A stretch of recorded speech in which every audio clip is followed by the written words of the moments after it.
Hello and welcome to mock test. तो आज हमारा जो है एनसीईआरटी क्लास 9 का चैप्टर 2 होगा। तो जैसा कि आप लोग जानते हैं कि 9-10 का जो एनसीईआरटी बहुत ज़्यादा इंपॉर्टेंट है बीपीएससी के लिए और अदर एग्ज़ाम के लिए भी। तो आज हम लोग करने जा रहे हैं यहाँ पर चैप्टर 2। चैप्टर 1 इससे पहले जो लोग नहीं देखे हैं इसका भी मैंने प्लेलिस्ट बना दिया है क्लास 9 एनसीईआरटी करके, वहाँ से आप देख सकते हैं।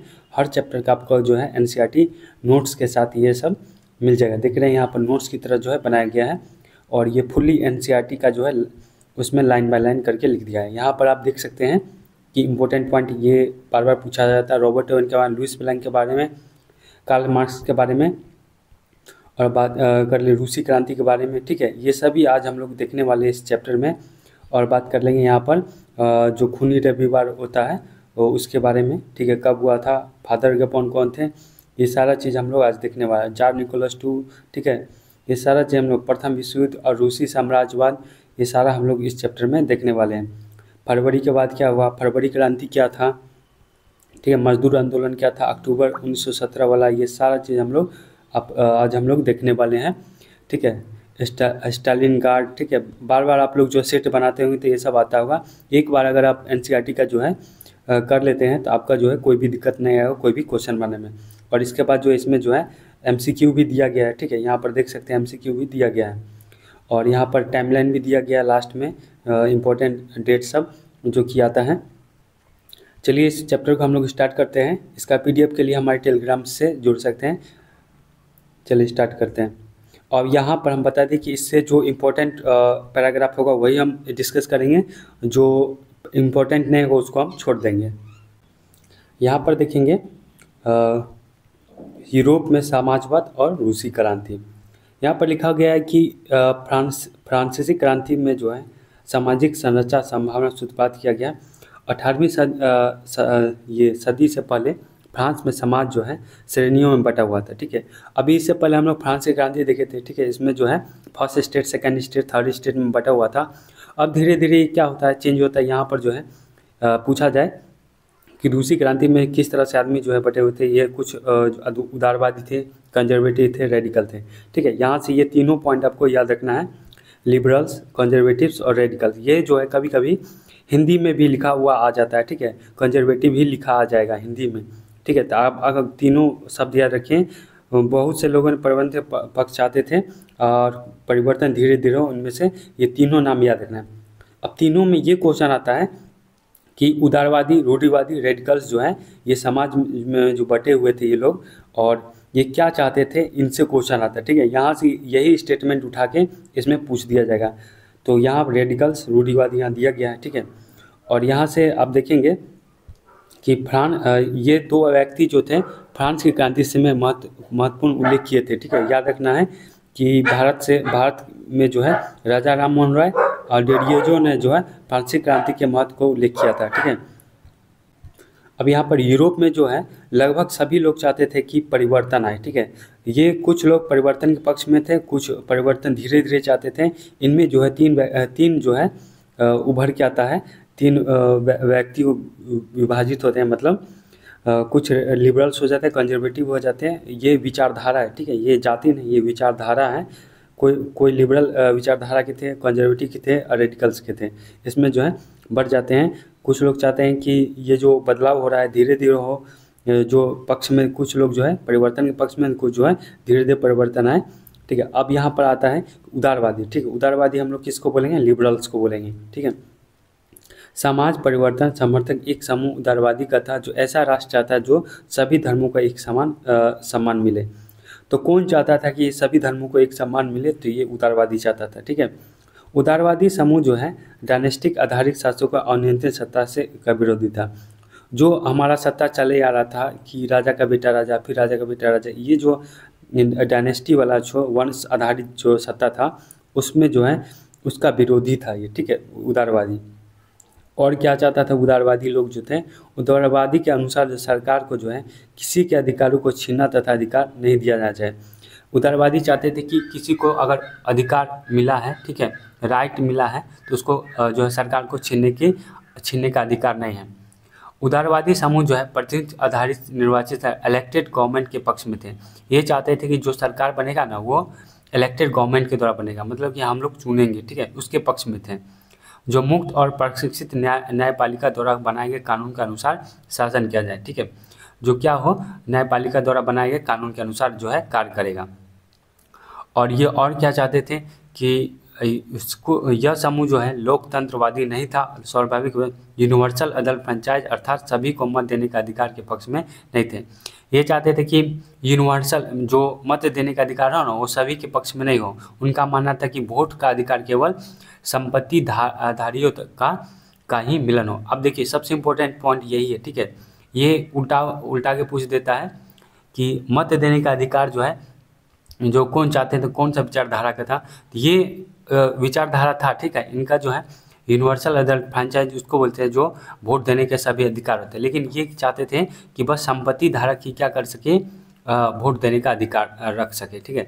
तो उदारवादी में हम लोग क्या पढ़ें, तो यहाँ पर आ जाएगा कौन सा कथन जो उदारवादी के लिए जो है महत्वपूर्ण है, सही है। तो यहाँ पर आपको याद रखना है, ये सभी चाहते थे ये सभी धर्मों को एक समान मिले, वंश आधारित नहीं हो, ठीक है।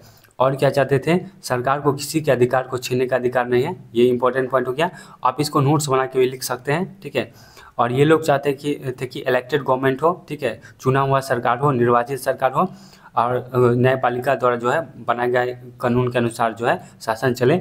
और क्या था, जो वोट देने का अधिकार हो बस संपत्ति धारक को ही मिलता है, ठीक है। तो उदारवादी के बारे में इतना बात आप कंफर्म रखिए, ठीक है, इससे क्वेश्चन आ जाएगा। अब रेडिकल्स क्या चाहते थे, ठीक है, रेडिकल्स इसको बोलेंगे, ठीक है, रेडिकल्स बोलेंगे। रेडिकल्स को रेडिकल्स ही हिंदी में भी और इंग्लिश में भी पढ़े जाते हैं, ठीक है।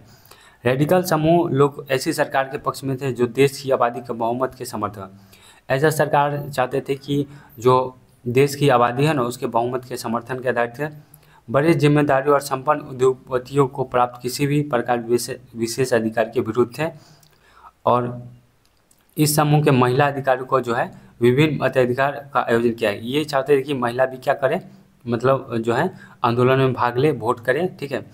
ये समूह निजी संपत्ति के विरोधी नहीं थे, ठीक है, निजी संपत्ति के क्या थे, विरोधी नहीं थे, लेकिन कुछ लोग के पास संपत्ति का सकेंद्र होने का विरोध अवश्य कर देता है। ये लोग चाहते थे कि किसी के पास जो है निजी संपत्ति जो है नहीं हो, मतलब सभी संपत्ति रख सकते हैं, लेकिन कुछ लोग के पास संपत्ति का संबंध है। इसका मतलब समझिए आप।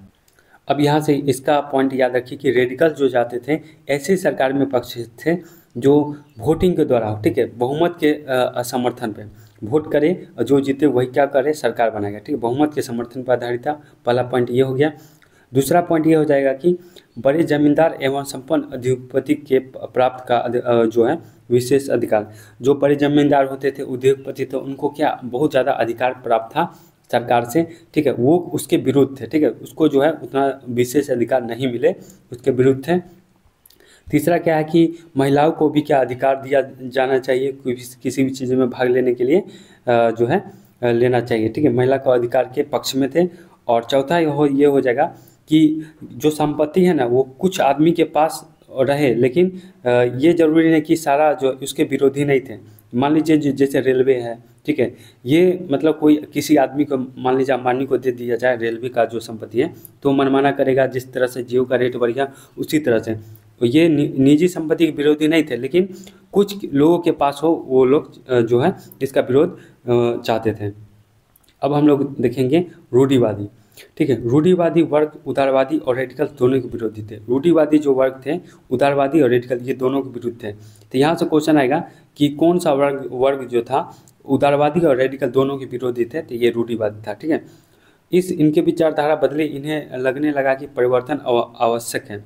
इनको लगा कि परिवर्तन जो हो रहा है, ठीक है, जैसे पहले जो है राजा वाला सिस्टम चल रहा था, ठीक है, धीरे धीरे उसको डेमोक्रेटिक आया, ठीक है, लोकतंत्र आया, तो ये लोग चाहते हैं कि जो बदल रहा है वो परिवर्तन आवश्यक है। इनका मानना था कि जो पहले का जो चल रहा था ना, पहले जो मोनार्चियल सिस्टम था, राजा वाला सिस्टम था, उसका भी सम्मान किया जाए, जो पहले चल रहा था उसका भी सम्मान किया जाए और बदलाव किया। अतः ये चाहते हैं कि परिवर्तन धीरे हो, मतलब परिवर्तन जो है एकाएक परिवर्तन नहीं हो जाए, ठीक है, ये लोग चाहते हैं कि परिवर्तन हो लेकिन धीरे हो। तो कौन सा वर्ग चाहता था कि परिवर्तन हो लेकिन धीरे हो, तो ये रूढ़िवादी चाहता था।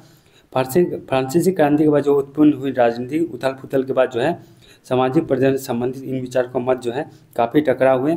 19वीं क्रांति सभी राजनीतिक धाराओं में जो है सीमाओं को संभावना को स्पष्ट कर दिया गया। ये इतना इम्पोर्टेंट है, यहाँ आप ये तीनों पॉइंट जो है याद रख सकते हैं। अब यहाँ पर देखेंगे, अब इसमें से क्वेश्चन आया कि रूसी क्रांति में जो है औद्योगिक समाज और सामाजिक परिवर्तन में क्या क्या परिवर्तन है। ठीक है, तो शहर और नए औद्योगिक क्षेत्र तथा रेलवे लाइन का विकास हुआ था। ठीक है, महिलाओं, पुरुष और बच्चों को कारखानों में काम मिला था। तीसरा पॉइंट लेके जो है लोग कम मजदूरी में अधिक समय तक काम करने का विवश थे। औद्योगिक वस्तुओं की मांग को कम होने के कारण बेरोजगारी समान थे और शहर तेजी से बसते हुए फैलता जा रहा था, इसलिए जो है आवास और साफ सफाई का जो है कार्य मुश्किल होता जा रहा था। तो ये सब जो है चेंजेज आए थे।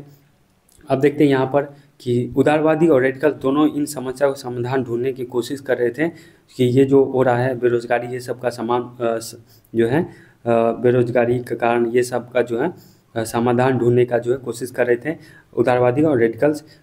अनेक कारखानों में मालिक उदारवादी और रेडिकल्स थे। उन्होंने महसूस किया कि कर्मचारी को प्रयास को जो प्रोत्साहन किया जाना चाहिए।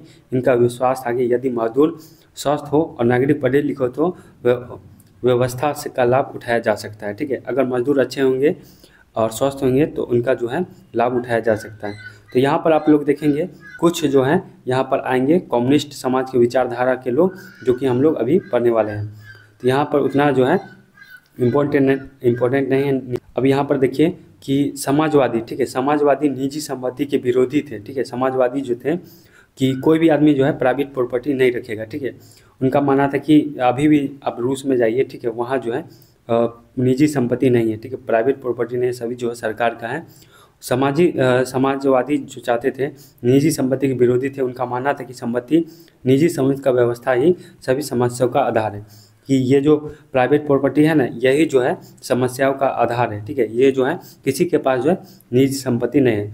और इंडिया में देखेंगे तो ये मिक्स्ड इकोनॉमी है। ठीक है, मिक्स्ड मतलब हमारे पास निजी संपत्ति रखने का भी अधिकार है और जो है प्राइवेट प्रॉपर्टी रखने का भी अधिकार और पब्लिक भी है। पब्लिक मतलब सार्वजनिक भी है, मतलब सरकार, जैसे रेलवे हो गया, ये पब्लिक प्रॉपर्टी हो गया। ठीक है, और हम निजी संपत्ति रखने का भी अधिकार है।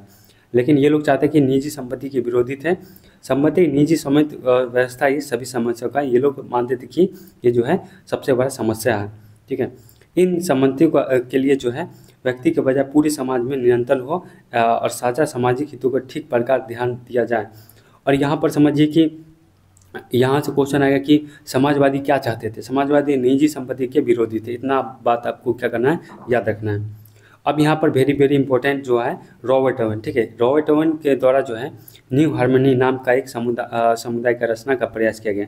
अब यहाँ से क्वेश्चन आएगा न्यू हार्मनी की रचना किसने की थी, तो रॉबर्ट ओवन, याद रखिएगा। ये इन्होंने जो है, इनका प्रयास था कि इंडियाना नामक जो है यूएसए के प्रांत में किया गया था। ठीक है, इंडियाना नामक जो है यूएसए के प्रांत में किया गया था, ये याद रखिएगा। ठीक है, जो लिखा हुआ है। अब लुई ब्लांक चाहते थे कि सरकार द्वारा जो है कोऑपरेटिव को बढ़ावा दिया जाए और पूंजीवादी उद्यमों को हटाया जाए। ये लोग चाहते थे कि कोऑपरेटिव जो सामूहिक उद्यम को बढ़ावा दिया जाएगा और जो है पूंजीवादी को जो है हटाया जाएगा। सामूहिक उद्यम, कोऑपरेटिव, ऐसे लोग सम्मिलित हैं जो मिलकर वस्तु बनाते थे और इससे होने वाला लाभ जो है आपस में बांटते थे। तो लुई ब्लांक क्या चाहते थे कि कोऑपरेटिव को बढ़ावा दिया जाए और पूंजीवादी को हटाया जाए। अब देखिए कार्ल मार्क्स वेरी इंपॉर्टेंट। इनका विचारधारा कि औद्योगिक समाज का पूंजीवादी समाज है और फैक्ट्रियों में लगी पूंजी जो है पूंजीपतियों का जो है स्वामित्व है। पूंजीपति को जो लाभ प्राप्त होता है वो मजदूरों की मेहनत से होता है। अब मजदूरों की स्थिति तब तक सुधार नहीं हुआ जब तक जो है पूंजीपति वर्ग जो है फैक्ट्रियों के स्वयं ही लाभ कमाते रहेंगे। मार्क्स का मानना था, ये यहाँ से इम्पोर्टेंट पॉइंट रखिए, मार्क्स का मानना था कि स्वयं के पूंजीवादी शोषण के मुक्त कराने के लिए एक अलग समाज की स्थापना की जाए जिसमें संपूर्ण संपत्ति जो है संपूर्ण समाज का नियंत्रण होगा। मार्क्स के समाज को साम्यवादी समाज का नाम दिया था। वेरी इम्पोर्टेंट कि मार्क्स इन समाजों को क्या नाम दिए थे, साम्यवादी समाज का नाम दिया था। इनका विश्वास है कि पूंजीवादियों के साथ होने वाले इस संघर्ष को जो मजदूर वर्ग ही विजय होंगे। ये आप यहाँ से याद रखिए कम्युनिस्ट सोसाइटी की जो है स्थापना पूछ देता है, तो ये कार्ल मार्क्स ने किया था।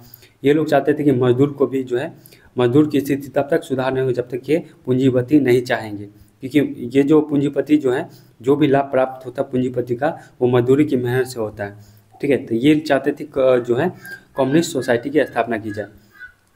अब इनका जो दोस्त है फ्रेडरिक एंगल, ठीक है, कार्ल मार्क्स का दोस्त है फ्रेडरिक एंगल, उन्होंने कहा कि मजदूरों को पूंजीपति और निजी संपत्ति के शासन के जो है शासन को समाप्त करना होगा। ठीक है, ये क्या चाहते थे फ्रेडरिक एंगल?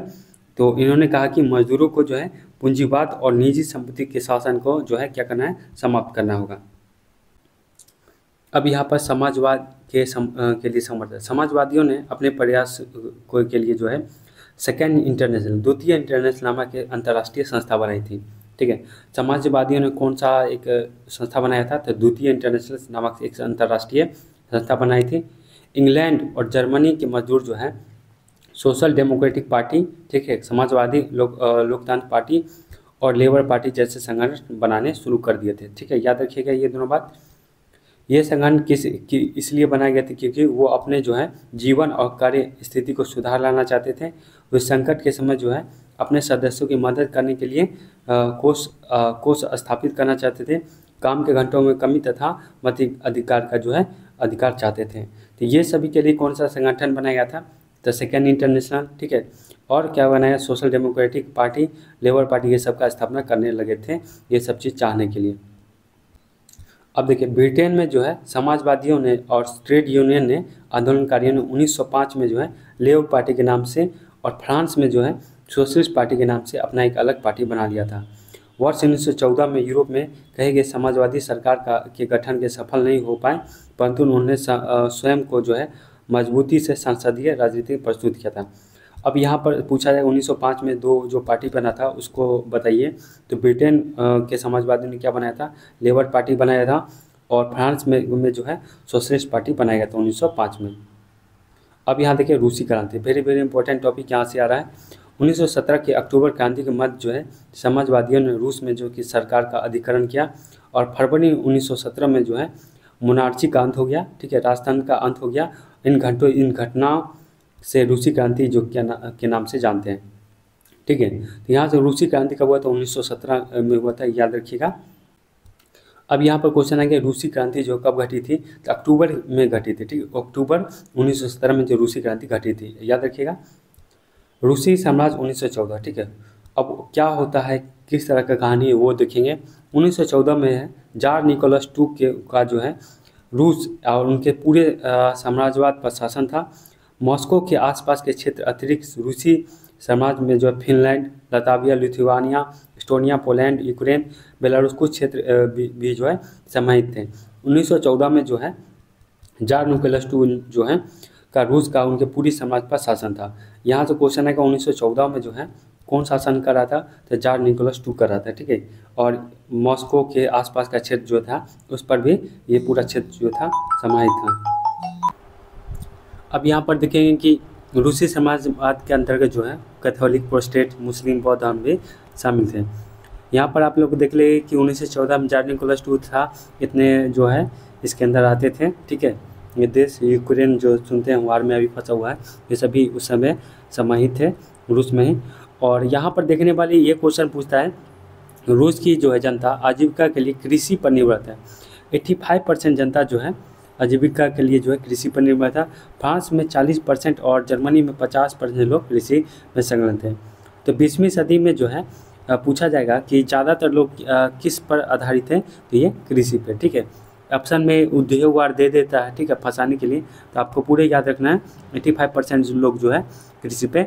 रूसी साम्राज्यवाद के किसान अपनी आवश्यकता के साथ साथ बाजार के लिए भी पैदावार करते थे। रूस अनाज एक बड़ा निर्यातक था। ठीक है, रूस क्या था? एक बड़ा निर्यातक था। उद्योग कम संख्या में थे, महत्वपूर्ण उद्योग जो है सेंट पीटर्सबर्ग और मॉस्को में थे। तो यहाँ पर पूछा जाएगा कि उद्योग जो था रूस में वो कहाँ था? तो सेंट पीटर्सबर्ग में और मॉस्को में था। ठीक है, याद रखिएगा। अब यहाँ पर देखते हैं, अब देखिए 1890 में जो है रेलवे का विस्तार हुआ के कारण जो है कई फैक्ट्री की शुरुआत हुई, और इसके साथ ही विदेशी निवेशक बड़ी मात्रा में यहाँ पहुँचे, और इस परिणाम स्वरूप क्या हुआ? कोयले का उत्पाद 2 गुना हो गया और स्टील का उत्पाद क्या हो गया? 4 गुना हो गया। अब यहाँ पर ये सब पढ़ने का जरूरी ये है क्योंकि इसमें से पूछ देता है इनमें से कौन सा कथन जो है सही नहीं है, सही नहीं। इस आप जान रहे हैं कि क्वेश्चन जो है डीपली बनता है, तो थोड़ा मोड़ा इसको जो पढ़कर आप याद रख सकते हैं। अधिकांश कारखाने उद्योगपतियों की निजी संपत्ति थी। हालांकि सरकारी विभाग द्वारा इन फैक्ट्रियों पर नज़र रखी जाती थी। मजदूरों की न्यूनतम वेतन मिले और करने के समय जो है निश्चित रहे। जहां मजदूरी कारखाने सामान्यतः जो है 10 से 12 घंटे तक काम करते थे, वही कारीगरों यूनिट के वर्कशॉप में काम का प्राय जो है 15 घंटा तक होता था। मजदूर को जो है सामाजिक समूह उन्हें स्किल के द्वारा जो है विभाजित किया गया था। धातु कर्मी मजदूर मेटल वर्कर स्वयं को दूसरे मजदूर के कुलीन एस्टोकेट समझते थे, क्योंकि इस कार्य का अच्छे परिणाम से निपुणता का आवश्यकता होती थी। स्किल वर्कर जो अपने आप को एस्टोकेट जो है समझते थे, ठीक है। और 1914 में जो है लगभग 31% महिलाएं फैक्ट्री के मजदूर के रूप में कार्य करती थी। 1914 में जो है कितनी परसेंट महिला जो फैक्ट्री के मजदूर के रूप में काम करते थे? 31% महिलाएं। उन्हें मजदूरी पुरुष की अपेक्षा जो है कम मिलती थी, आधे से 3/4 तक। याद रखिए, आधे से 3/4 तक मिलती। कुछ संगठन भी इस समय कार्य करते जो बेरोजगार मजदूर इनके गठन द्वारा जो है वित्तीय मदद दिया करते थे। एक वर्ड है यहाँ पर, याद है कि किसान समुदाय को क्या कहा जाता था? मीर कम्युनिटी कहा जाता था, ठीक है। हम इम्पोर्टेंट बता रहे हैं, ठीक है। जो इम्पोर्टेंट रहेगा वही बताएंगे, क्योंकि वीडियो जो है लंबा हो जाएगा।